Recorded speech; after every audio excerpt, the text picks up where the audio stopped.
할렐루야. 오늘도 자녀 축복 기도회로 말씀의 자리, 기도의 자리에 나오신 우리 다음 세대들과 성도분들께 하나님의 한없이 크신 사랑이 끝없이 흘러 충만히 넘쳐나기를 주님의 이름으로 축복합니다. 다윗과 골리앗의 이야기는 구약 성경 중에서 가장 짜릿한 장면 중 하나입니다. 소년 다윗이 거의 2m 9cm나 되는 거대한 장군 골리앗을 물맷돌 하나로 죽인 이야기는 오늘날에도 주일학교 강단에서 들려지고 있습니다. 간혹 이야기의 맛을 살리려고 다윗을 어린아이로까지 묘사하는데 이것은 좀 지나친 과장이 아닌가라는 생각이 들어집니다. 그 이유는 골리앗과의 전투 얼마 되지 않아 사울의 딸 미갈과 결혼하는 장면이 사무엘상 17장 21절에 나타나기 때문입니다. 그렇다면 다윗의 진짜 나이는 어땠을까요? 정확히 알 수는 없지만 당시 유대 사회의 결혼이 13, 14세가 되어야 할 수 있던 것을 고려해 볼 때 그 이상은 아니었을까 추측해 볼 수 있습니다. 오늘 이러한 다윗에 대해 조금 더 깊게 살펴보면서 여러분들에게 있어서 꿈과 비전을 주며 도전을 주는 희망의 메시지가 되기를 소망해 봅니다. 여러분, 혹시 다윗이 천년에 하나 나올까 말까한 인재였다는 사실을 아십니까? 그는 많은 재주를 가지고 있었습니다. 먼저 첫 번째로 그는 뛰어난 음악가였다는 것입니다. 성경에서 그는 당시 현악기였던 수금의 대가로 보여줍니다.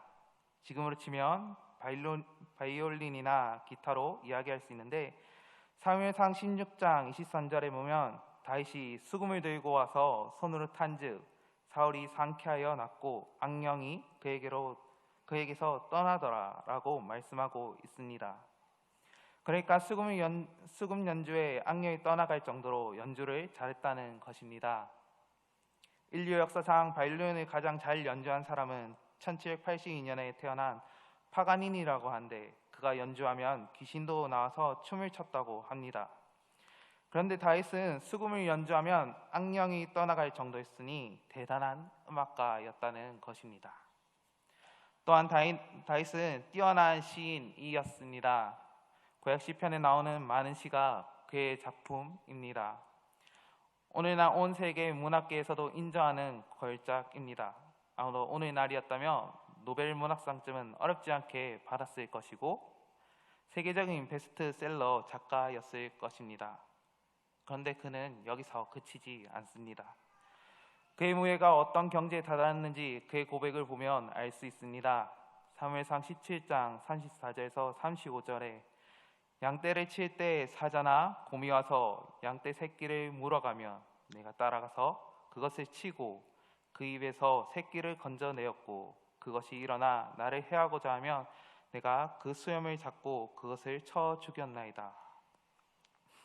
그의 고백대로라면 그는 사자와 곰을 따라잡을 만큼 달리기에 능했을 뿐만 아니라 주먹도 세서 갈기를 움켜잡고 주먹으로 치니 곰과 사자의 머리가 깨져 버립니다. 다윗의 무쇠 주먹은 요즘 유행하는 이종격투기나 권투 시합에서 세계 최강의 챔피언이 되고도 남을 정도였습니다. 그의 능력은 여기서 끝이 아니었습니다. 사무엘상 18장 5절엔 다윗은 사울이 보내는 곳마다 가서 지혜롭게 행하매 사울이 그를 군대의 장으로 삼았더니 온 백성이 합당히 여겼고 사울의 신하들도 합당히 여겼더라고 합니다. 젊은 나이에 장군이 되었는데도 주변의 모든 사람이 시기하지 않을 정도로 인품과 지혜를 겸비했던 것입니다.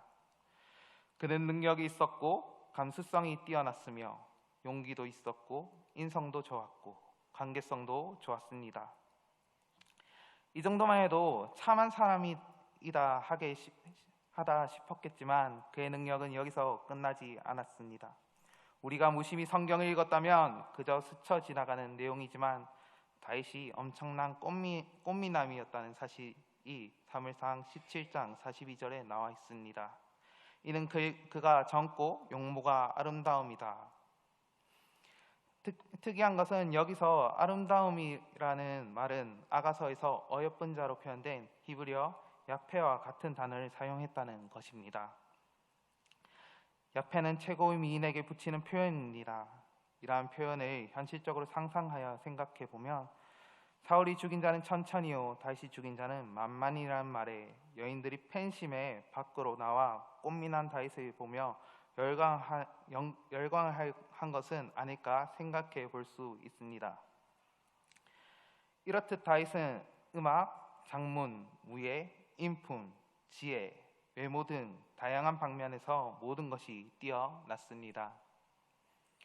그는 팔방미인, 다재다능이라는 말이 아깝지 않을 정도로 엄청난 인물이었다는 것입니다. 그렇다면 이러한 의문을 가질 수 있습니다. 어떻게 한 인간에게 이렇게 다양한 능력이 한 번에 주어질 수 있을까? 그런 능력을 주시는 하나님이시니 우리도 기도하면 하나님께서 이런 능력을 주시지 않으실까? 하지만 이 시점에서 우리는 질문을 던져봐야 할 것입니다. 다윗의 이 모든 능력은 태어날 때부터 타고난 것일까요? 수금을 타고 시를 쓰고 무술의 고수가 된 일이나 지혜나 인품을 갖추는 일은 피땀 어린 노력이 없었다면 이룰 수가 없는 것들입니다. 그냥 하고 싶다고 생각해서 이뤄지는 일은 아니기 때문입니다. 엄청난 천재성을 타고났다 하더라도 수금을 타기 위해 손가락에 피가 터지고 굳은 살이 생길 정도로 반복적인 연습이 필요했을 것이며 시를 쓰기 위해 수없이 많은 습작을 하고 독서도 했을 것입니다. 그 외에 다른 것도 그렇습니다. 하나님께서 다윗에게 주신 선물이 빛을 발하기까지는 분명히 이러한 피땀 어린 과정이 있었을 것입니다. 우리는 어느 방면에 뛰어난 사람에게 너무 쉽게 대단하다, 저 사람은 얼마나 운이 좋아서 젊은 나이에 성공한 거야 라고 이야기하지만 모두가 알고 계시듯이 그저 태어난 재능만 가지고 고수가 된 사람은 없습니다. 광야의 시간이라 할 수 있는 시간에 남들이 알지 못하는 피땀 어린 노력의 과정이 있었기에 어느 한 분야에 뛰어난 사람이 된 것입니다. 여러분은 어떤 사람이 되고 싶습니까? 그리고 어떤 삶을 살아갔으면 좋겠습니까? 그 사람이 되려면 생각만 해서는 되는 것이 아니라 피땀 어린 노력을 하는 과정이 있어야 합니다. 더불어 하나님께 간구함으로 그분의 약속을 붙잡고 이루어주시는 하나님을 신뢰하여야 합니다. 하나님께서는 여러분 한 사람 한 사람마다 누구보다 잘할 수 있는 귀한 선물을 주셨습니다. 할렐루야. 다윗의 천재성, 그것은 홀로 있는 광야의 시간에 끊임없는 훈련이 있었고 거기에 하나님의 도우심이 작용해서 얻어진 결과입니다. 아무리 하나님께서 다양한 재능을 주셨어도 다윗의 피땀 어린 노력이 없었더라면 하나님께서 주신 선물은 빛을 발하지 못했을 것입니다. 자신이 어떤 모습이 되고 싶은지 상상해보고 그 모습이 되고자 노력하는 과정을 견디시기 바랍니다. 물론 이 과정에는 가장 중요한, 그리고 빠져서도 안 되고 우리가 잊지도 않아야 요소는 분명히 존재합니다. 바로 하나님의 주권과 계획하심입니다. 아무리 좌절되고 포기하고 싶고 이 길이 아닌가 싶고 도망가고 싶고 미래가 그려지지 않더라도 내 삶을 계획하고 실행하는 주체가 내가 아닌 하나이심을 잊어서는 안 될 것입니다. 우리가 티끌만한 한 의심도 온전히 신뢰하고 의지해야 할 분, 그 한 분 하나님이 잊지 않으시고 견디어 나가시길 바랍니다. 할렐루야. 이 땅에 준비 없는 성과는 없습니다. 그런데 많은 사람은 준비도 하지 않고 너무 믿음이 좋아서인지 갑자기 불같은 능력을 얻고 갑자기 기적이 일어나기를 소망합니다. 이런 생각은 일확천금을 노리는 사람들이나 로또 한 장에 허황된 꿈을 꾸는 사람과 다르지 않습니다. 하지만 성경 인물 중에 그런 능력을 받은 사람은 없습니다. 출애굽의 모세도 40년간 뼈아픈 광야 시절이 있었고 세례 요한도 소년 시절을 광야에서 보냈습니다.